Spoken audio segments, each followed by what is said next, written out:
اولاد اللہ تعالیٰ کا بہت بڑا عطیہ ہے، بہت بڑی نعمت ہے۔ اولاد انسان کی آنکھوں کی ٹھنڈک ہے، دل کا قرار ہے۔ آقا کریم علیہ الصلوۃ والسلام اور قرآن مجید نے اولاد کو دل کا پھل قرار دیا ہے، اور دنیا کے پھل تو پیسوں سے مل جاتے ہیں، لیکن یہ ایسا پھل ہے جو کہ اللہ کی عطا کے بغیر کہیں سے بھی میسر نہیں آ سکتا۔ ہم لاکھوں کروڑوں روپے لگا کے بھی کوئی لنگڑا لولا بیٹا بھی حاصل نہیں کر پاتے، اور اللہ تعالیٰ ہمیں ایسے ہی بغیر کسی قیمت کے بیٹے بھی عطا کرتا ہے اور بیٹیاں بھی عطا کرتا ہے۔ اس پہ ہم اللہ کا جتنا بھی شکر بجا لائیں، حق شکر ادا ہو نہیں سکتا۔ اولاد کتنی بڑی نعمت ہے، یہ ان لوگوں سے پوچھیں کہ جن کے پاس اولاد نہیں ہے، ان کے دل پہ کیا بیتتی ہے کہ گھر کے اندر کائنات کی کوئی ایسی نعمت نہیں جو موجود نہ ہو، لیکن اس کے باوجود ان کے دلوں کا چین لٹ جاتا ہے جب گھر میں اولاد نہیں ہوتی۔ صرف ایک کہانی آپ کے سامنے رکھتا ہوں، یہ ایسی نعمت ہے کہ اللہ کے نبی بھی اس کی تڑپ میں، اس کی آرزو میں رہتے رہے۔ ایک گھر ہے چھوٹا سا، اور گھر ہے ایک بہت بڑے امام کا جن کا نام ہے حضرت عمران، جو کہ مسجد اقصیٰ کے امام ہیں، اور عمر 90 سال سے زیادہ ہو گئی، لیکن ابھی تک اولاد نہیں ہے۔ ان کی زوجہ محترمہ گھر میں جھاڑو دے رہی ہیں، اور گھر کے سین میں جو اگا ہوا درخت ہے اس کے اوپر ایک چڑیا کا گھونسلہ ہے۔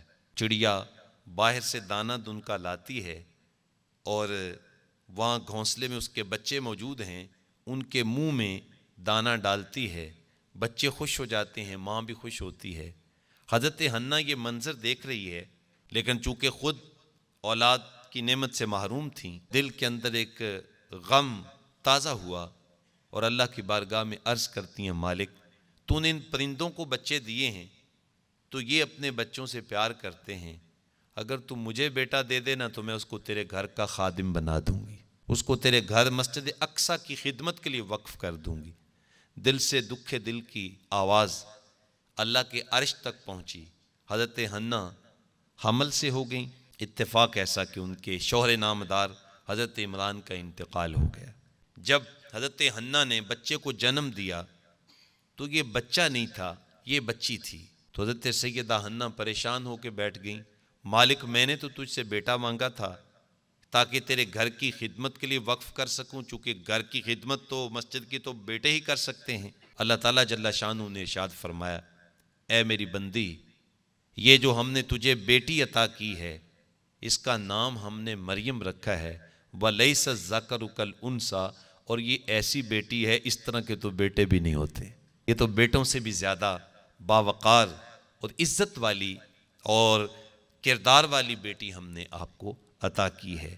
تو دیکھیں وہ کس قدر اللہ کے مقبول بندے تھے، لیکن اولاد کی تڑپ ان کے سینے کے اندر بھی موجود۔ ابراہیم علیہ السلام کی عمر 90 سال، ایک قول کے مطابق 100 سال ہو گئی۔ اللہ کی بارگاہ میں درخواست کرتے ہیں، ربی حب لی من الصالحین، مالک کو نیک بیٹا ہی عطا کر دے۔ تو اللہ تعالیٰ نے پھر دعا قبول کی اور حضرت سیدنا اسماعیل علیہ السلام عطا فرمائے۔